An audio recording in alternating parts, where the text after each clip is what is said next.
अस्सलाम वालेकुम। Page number 45, class 5 Oxford modern English, lesson number 5 है collecting things. Let's start reading. Have you ever thought about making a collection of something? क्या आपने कभी भी चीज़ों को जमा करने के बारे में सोचा है? Collecting has always been a pleasant pastime for millions of children all over the world. चीज़ें जमा करना एक पुरमसरत फ्री टाइम को स्पेंड करना होता है for million of children all over the world, दुनिया में लाखों बच्चों के लिए। The world is so full of interesting thing, ये दुनिया बेशुमार दिलचस्प चीज़ों से भरी हुई है। दैट क्वाइट ऑफन चिल्ड्रन, और अक्सर बच्चे, एंड अडल्ट्स टू, और बड़े भी, बिकम इंटरेस्टेड इन कलेक्टिंग, वो कुछ ना कुछ जमा करने में इंटरेस्टेड होते हैं। What kind of things do people collect? किस किस्म की चीज़ें लोग पसंद करते हैं जमा करना? The answer is this is anything, तो इसका जवाब ये है एनीथिंग एंड एवरीथिंग, कोई भी चीज़ हो या फिर हर एक चीज़ को जो भी वो पसंद करते हैं उन्हें जमा करने लग जाते हैं। There is no rule that says a particular kind of object must not be collected. इसका कोई रूल भी नहीं है कि आपने कोई स्पेशल चीज़ जमा करनी है जो आपका दिल करेगा, जिसमें आप दिलचस्पी रखेंगे, या जो चीज़ आपके करीब आपको अवेलेबल होगी आप उसको जमा कर सकते हैं। Stamps, shells, butterflies, hats, feathers, leaves, stones, match box, covers, antiques, plates, costumes, cars, and 1,001 other things that are collected by people in every corner of the world। ये उन चीज़ों की लिस्ट बताइए जनरल व्यूज़ में कि जो लोग पूरी दुनिया में रहने वाले लोग हैं वो इनमें से कोई भी चीज़ को जमा करना पसंद करने लग जाते हैं और जो उनको इजीली अवेलेबल भी होती है। Move on page 46।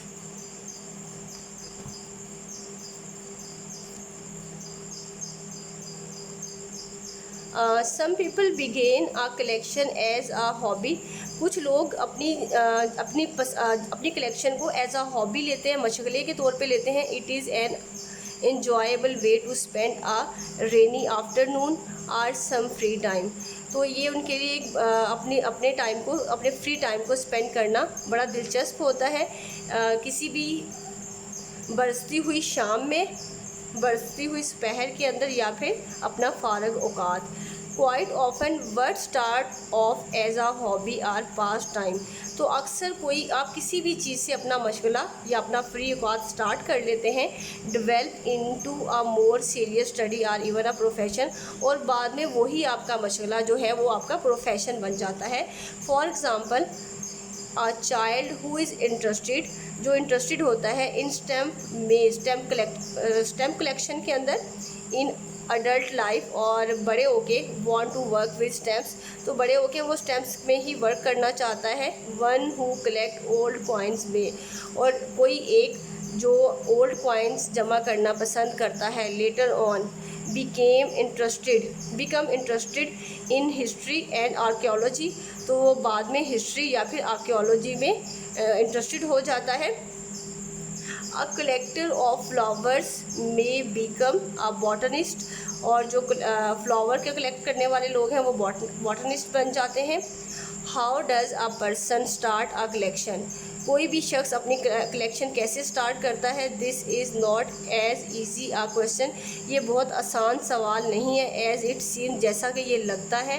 First of all, पहली बात तो ये है कि यू हैव टू डिसाइड, कि आपको डिसाइड करना होगा what you are going to collect, कि आप क्या कलेक्ट करने जा रहे हैं। यू विल ऑफ कोर्स, आप वो चीज़ करेंगे। Be influenced by a number of things, तो हम नंबर ऑफ थिंग्स से इन्फ्लुएंस्ड होते हैं।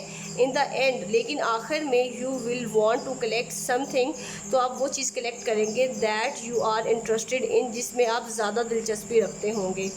Your decision will depend on whether the things you wish to collect are available near you.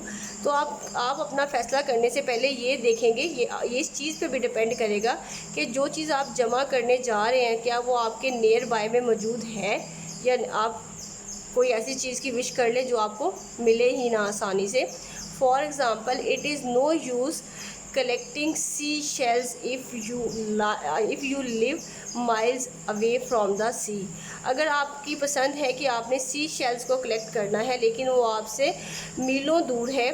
Seldom visit the seaside, और आप शाज़ो नादर ही सी side की तरफ visit करते हैं। And now no one living near the sea, और आपके जानने वालों में से कोई भी सी के करीब नहीं रहता, समंदर के पास नहीं रहता। Who might send you seashells, जो आपको आसानी से सी शेल भेज सके। It is no use collecting flowers if you are seldom a visit, तो आप फ्लावर्स को भी कलेक्ट करना नहीं चाहेंगे अगर आप शाज़ो नादर ही विज़िट करते हैं एक गार्डन और द कंट्री साइड, या फिर आप कंट्री साइड में कभी कभार ही जाते हैं। One of the reason why stamp collecting was so popular, तो इसकी मेन वजह क्या है कि स्टैम्प कलेक्टिंग ही क्यों बहुत ज़्यादा पॉपुलर है, is because stamps were easily obtain, कि आप इसको ईजीली ऑब्टेन कर लेते हैं।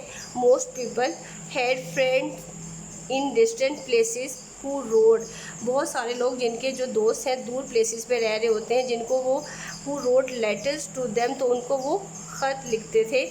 क्वाइट ऑफन चिल्ड्रन, और अक्सर बच्चे became interested in writing to a pen friend, तो अक्सर बच्चे अपने पेन फ्रेंड को लिखने में इंटरेस्टेड होते थे। A person whom they had never met, और कोई भी एक शख्स जो अपने किसी दोस्त से कभी भी ना मिला हो। And who lived in a foreign country, और वो फॉरेन कंट्री में रहता हो।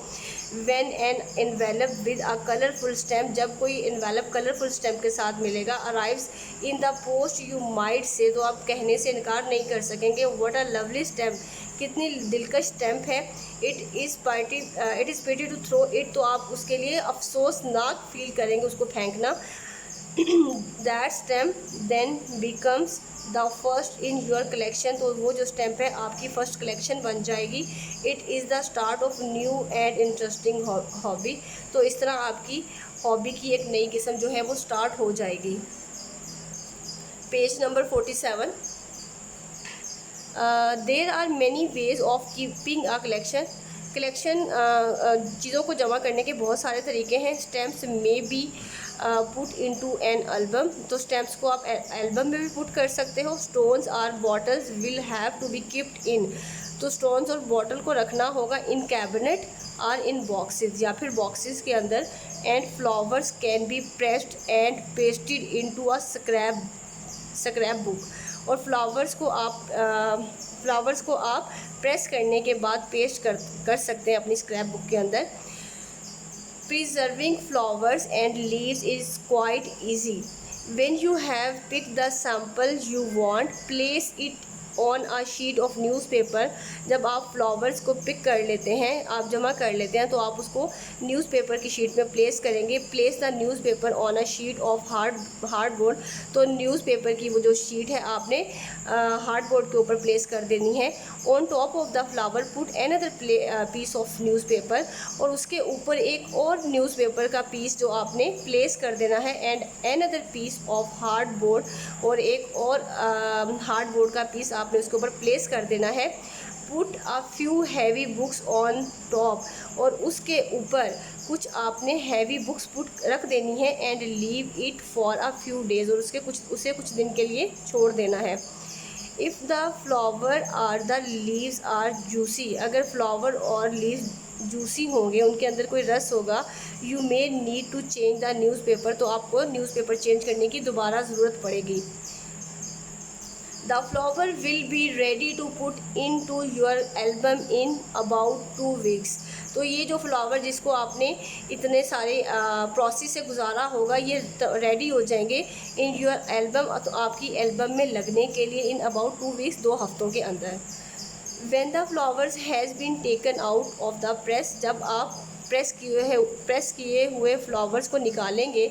Place it on some clean paper, और आप उसको कुछ क्लीन पेपर के ऊपर प्लेस कर देंगे। Fix it with tiny drops of glue, तो चंद ग्लू के ड्रॉप्स के साथ आप उसको फिक्स कर देंगे। और with strips of gummed paper, या फिर गम्ड पेपर के स्ट्रिप्स के साथ। Paste the whole page in your album, और पूरे पेज को आप अपनी एल्बम में पेस्ट कर लें। In addition to putting samples of flowers in your record book, आप उन सैम्पल्स को अपनी रेकॉर्ड बुक के अंदर ऐड करते हैं। You will have to make notes about the flowers, तो आपको फ्लावर्स के लिए एक नोट्स बनाना होंगे। You can record the name, आप उसके अंदर नाम लिख सकते हैं। When and where it was found, कि कब और कहाँ से आपने उसको हासिल किया था। इट्स साइज़, उसका साइज़ लिख सकते हैं। The colour and shape and any other detail you wish, और इसके अलावा जो भी डिटेल आप चाहते हैं आप उसमें लिख सकते हैं। If you are good at drawing, अगर आप ड्राइंग में अच्छे हैं, you can make drawing of the flowers, तो आपको चाहिए तो आप फ्लावर्स की ड्राइंग बना सकते हैं। And the plants that they come from, और उन प्लांट्स की कि वो कहाँ से आए हैं। Here is a page from a flower record book, तो ऐसी उन्होंने एक सैम्पल आपके सामने दिखाया है कि इस तरीके से आप एक रिकॉर्ड बुक अपनी मेंटेन कर सकते हैं अपनी कलेक्शन के लिए। तो ये एक बेहतरीन तरीका है आपकी गाइडलाइन के लिए। टेक केयर, अल्लाह हाफिज़।